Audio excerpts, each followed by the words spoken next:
Good morning all of you. कल की जो अपनी क्लास चल रही थी आर्टिकल, उसमें हमने आर्टिकल एन के प्रयोग के बारे में पढ़ा था कि आर्टिकल ए के बाद में आर्टिकल जो एन है उसका प्रयोग कहां कहां किया जाता है। तो उसमें हमने 2 पॉइंट्स पढ़े थे।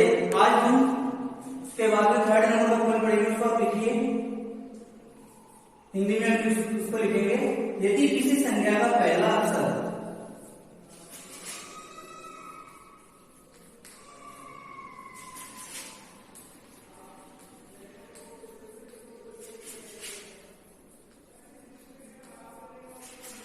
स्वर हो, स्वर को अपन इंग्लिश में कहते हैं वोवल। यदि किसी संख्या का फर्स्ट लेटर स्वर हो यानी वोवल हो तथा उसका उच्चारण भी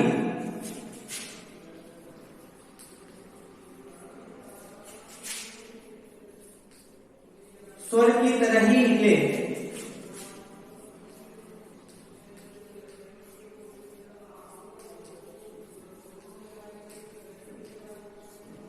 तो आर्टिकल एन का प्रयोग करते हैं।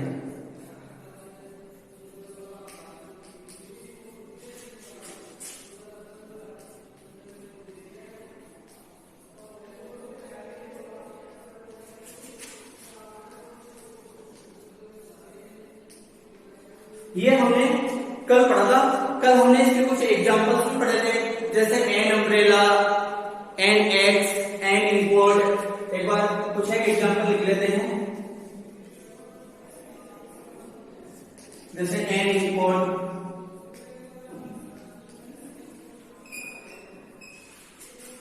एन अम्ब्रेला,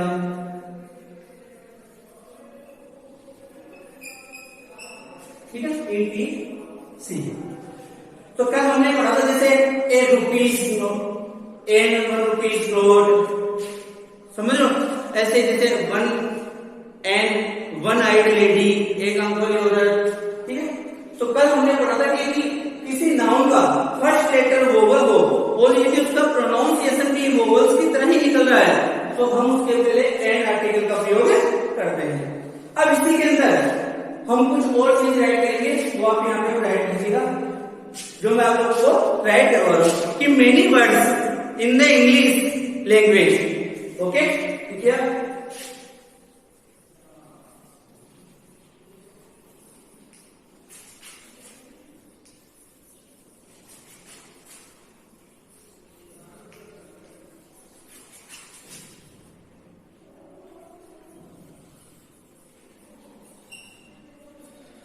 ठीक है, मेनी वर्ड यानी ऐसे अनेक वर्ड हैं जो मैं आप लोगों को यहां समझा रहा हूं, बता रहा हूं, उसको आपको ध्यान से सुनना है।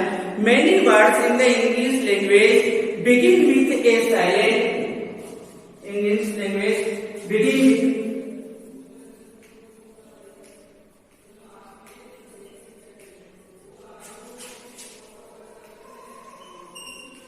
विथ ए साइलेंट एच, यानी ऐसे बहुत सारे ऐसे होते हैं जो एच से शुरू होते हैं, समझ रहे हो बात को। यानी ऐसी बहुत सारी मीनिंग्स होती है जिनमें वो स्टार्ट तो किससे होती है, एच से होती है, लेकिन उनके अंदर जो एच है वो क्या होता है, साइलेंट रहता है, यानी उसमें एच की किसी प्रकार की कोई ध्वनि नहीं आती है। तो उसमें ध्वनि किसकी निकलती है, उसके एच के जो आगे का लेटर है, एच के आगे जो लेटर निकल रहा है, जो वोवल्स होता है, उसमें उसकी ध्वनि निकल रही है, ठीक है। तो इस चीज को अपन पढ़ने के लिए मैं आप लोगों को यहाँ बता रहा हूं। So there also begin with, यानी ये जो एच वाले लेटर है इनके बारे में बता रहा हूं।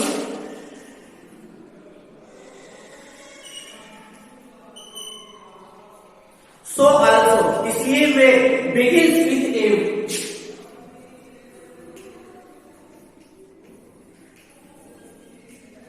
begins with a vowel sound,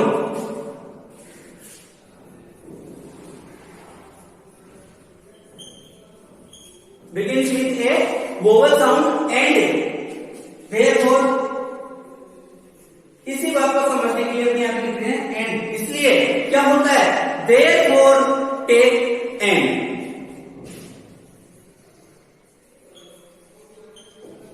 therefore take an. इस बात को समझने के लिए देखो सबसे पहले हम इसको हिंदी में पढ़ेंगे, यानी कहने का मतलब इसकी हिंदी लिखते ही हमने ये चीज जो हमने पढ़ी है वो थोड़ा सा लोगों को क्लियर होगा। तो इसमें आप ऐसा लिखिए, यदि किसी संख्या का पहला अक्षर, यानी अब जो अपन ये चीज पढ़ रहे हैं अब केवल और केवल अपन इसकी हिंदी पढ़ रहे हैं, तो मैं आप लोगों को हिंदी में बता रहा हूं, यदि किसी संख्या का पहला अक्षर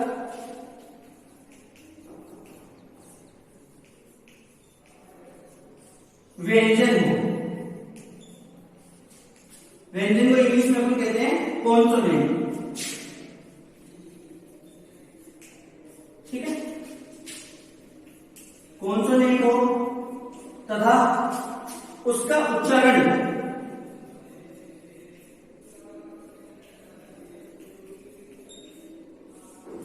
स्वर की तरह निकले, स्वर को इंग्लिश में अपन कहते हैं वोवल, यदि उसका उच्चारण स्वर की तरह निकले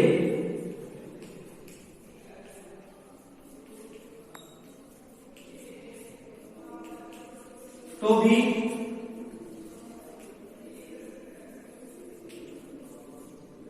आर्टिकल एन का भी प्रयोग करते हैं।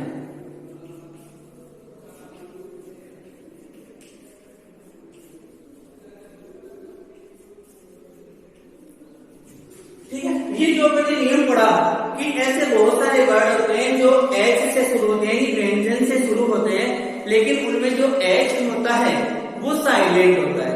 एच जो होता है वो क्या होता है? साइलेंट होता है। और एच साइलेंट होने की वजह से उस एच के बाद में आने वाला जो लेटर है वो वोवल होता है, तो उस वोवल की ध्वनि निकलती है, इसलिए उनके पहले आर्टिकल अपन एन का ही प्रयोग करते हैं। अब आप एक बार बोर्ड का स्क्रीनशॉट ले लो, क्योंकि बोर्ड जो है वो पूरा फील हो गया है। राइट कर लीजिए।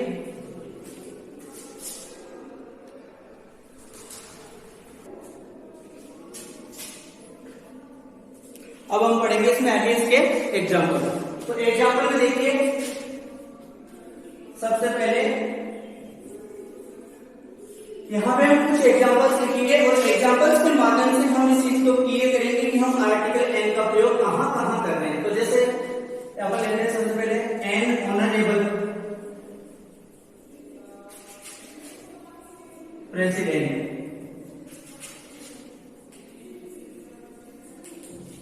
ऐसे ही अपन लिख सकते हैं N honourable man, N honourable man. जैसे इसी में अपन लिख सकते हैं an honest man, an honest man. ऐसे जैसे मान लीजिए इसमें अपन ले लेते हैं एन आवर। ठीक है, तो ये कुछ एक एग्जाम्पल हमने लिखा, इसमें आगे हम लिखेंगे टी। तो ये कुछ एग्जाम्पल्स थे, इन एग्जाम्पल्स के माध्यम से हम इस चीज को क्लियर कर रहे हैं कि हमने जो ऊपर नियम पढ़ा है, जो स्टार लगा के हमने जो चीज राइट की है, उसको हम यहाँ एग्जाम्पल्स के माध्यम से क्लियर कर रहे हैं कि एन का प्रयोग अपन कहां कहां कर रहे हैं। तो देखिए इसमें जो बात समझाने वाली है वो क्या है कि जितने भी वर्ड है इनका प्रथम अक्षर सबका एच है। ठीक है, अब देखिए यहाँ पे एच होने के बावजूद भी भाई वर्ड जो है, मीनिंग यानी नाउन जो है वो कॉन्सोनेंट से शुरू हो रही है, लेकिन इसमें जो एच है वो एच क्या है? साइलेंट लेटर है। तो इसके आगे जब हम इसको हिंदी में लिखते हैं, ठीक है, तो इसमें जो होगा वो ऑनरेबल हो जाएगा। ये एच की आवाज नहीं आएगी और ऑनरेबल आ जाएगा। ठीक है, जब इसको हिंदी में अपन करते हैं तो आवाज किसकी आ रही है? ओ की आ रही है, यानी वोवल की आ रही है। तो इसके पहले हम आर्टिकल क्या लगाएंगे? एन का प्रयोग करेंगे, नहीं कि ए का। ठीक है, अब आप इसमें थोड़ा सा समझने की दीजिए, यहां इतना लगा के लीजिए। दो, हम इसको लिखेंगे यद्यपि। यद्यपि में क्या लिख रहे हैं? दो ऑनेस्ट ऑनरेबल, दो ऑनेस्ट ऑनरेबल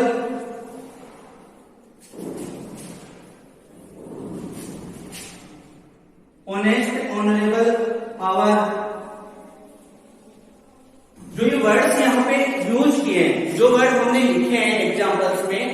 ये क्या हो रहा है, बिगिंस विथ द कॉन्सोनेंट, हम इसे लिखेंगे begins with the consonant.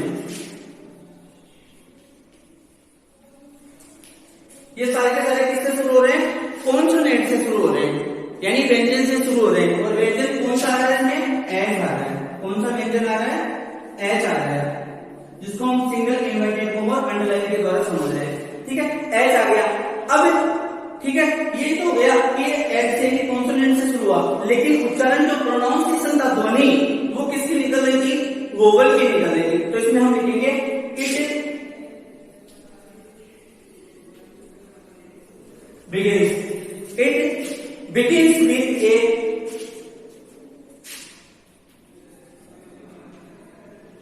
begins with a vowel sound, यानी कौन से, स्वर की ध्वनि वाले से, तो with a vowel sound। ठीक है, ये vowel sound से होते हैं। Since, इसलिए जो H है vowel sound, तो इसमें हम क्या करेंगे, since H, जो हमने H लिखा है, ठीक है, H remains silent,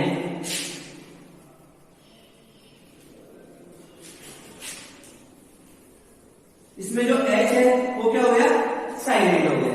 ठीक है, तो ये चीज हमारे यहां क्लियर हो गई कि हमने जो आर्टिकल एन पढ़ा उसका प्रयोग मीनिंग का फर्स्ट लेटर, यानी नाउन का फर्स्ट लेटर व्यंजन होते हुए भी यदि उसकी ध्वनि वोवल्स की तरह निकल रही है तो हम उसके पहले आर्टिकल एन का ही प्रयोग करते हैं। ओके, अब इसके बाद में आते हैं कि एन के प्रयोग कहां कहां किए जाते हैं, तो वो अपन लिखेंगे। सबसे पहले आप लिखिए एन का प्रयोग। एन के प्रयोग में जैसे हमने एक का पढ़ा था, एक एक पॉइंट टू पॉइंट, ऐसे ही अब हम यहाँ पर एन के प्रयोग में पढ़ेंगे कि एन के प्रयोग पर्टिकुलर कहां कहां किए जाते हैं। तो सबसे पहले हम इसमें जो लिखेंगे वो हम लिखेंगे before first time.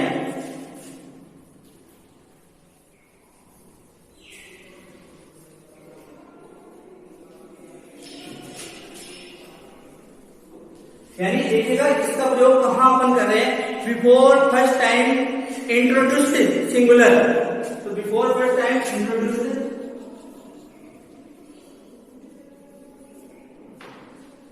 Singular. Singular में क्या आएगा वो आप देखिएगा, before first time introduce singular countable noun.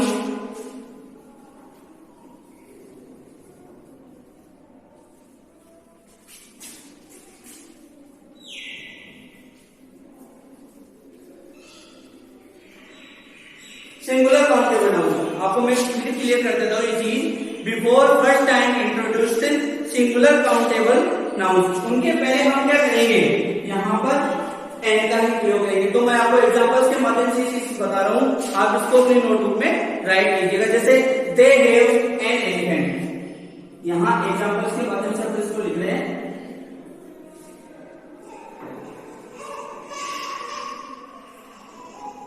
They have an elephant,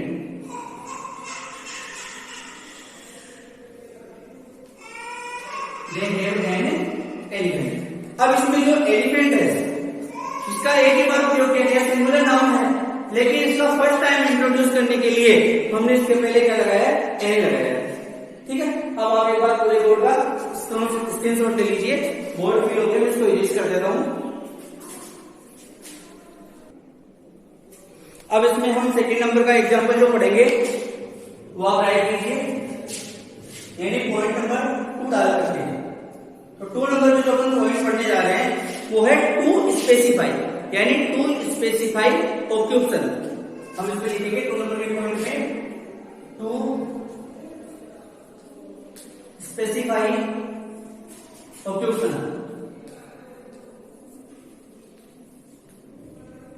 occupation सबसे आप समझ रहे हैं, किसी का व्यवसाय या जो व्यापार या जो पद है उसको दर्शाने के लिए जो चीज अपने यहाँ पढ़ रहे हैं, यानी मैं आपको हिंदी में इसको समझा रहा हूं कि इस चीज को दर्शाने के लिए भी। ठीक है, डायरेक्ट अपन इतना ही करेंगे कि टू स्पेसिफाई ऑक्यूपेशन, यानी व्यापार व्यवसाय दर्शाने के लिए भी हम किसका प्रयोग करते हैं, एन आर्टिकल का प्रयोग करेंगे। तो जैसे इसमें हम एग्जाम्पल पढ़ेंगे, एग्जांपल में जैसे हम लिखें ही इज एन इंजीनियर,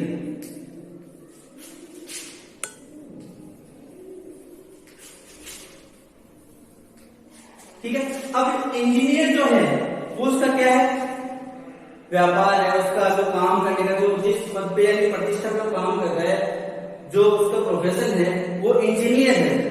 तो इसको दर्शाने के लिए हम इससे पहले कौन से आर्टिकल का प्रयोग करते हैं, एन आर्टिकल का प्रयोग करते हैं। तो कहने का मतलब जो हमारा टॉपिक चल रहा है आर्टिकल्स, उसमें अपने 2 पॉइंट्स क्लियर हो गए एन के प्रयोग में।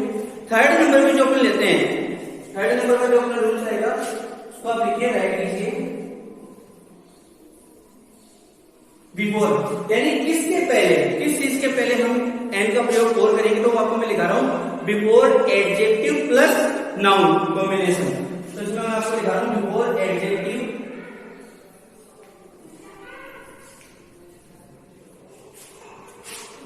Plus noun combination.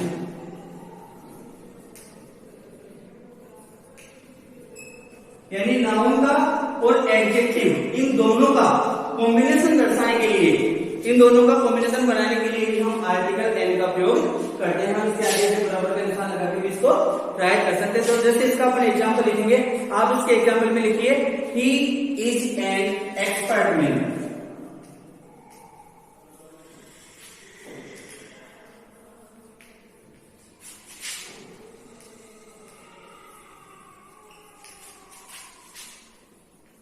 He is an expert man, कि वह एक एक्सपर्ट है, दक्ष कुशल आदमी है।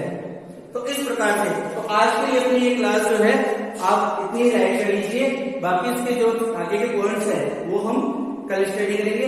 तो आप इसको अपनी नोटबुक में राइट कर लीजिएगा और लर्न कर लीजिएगा।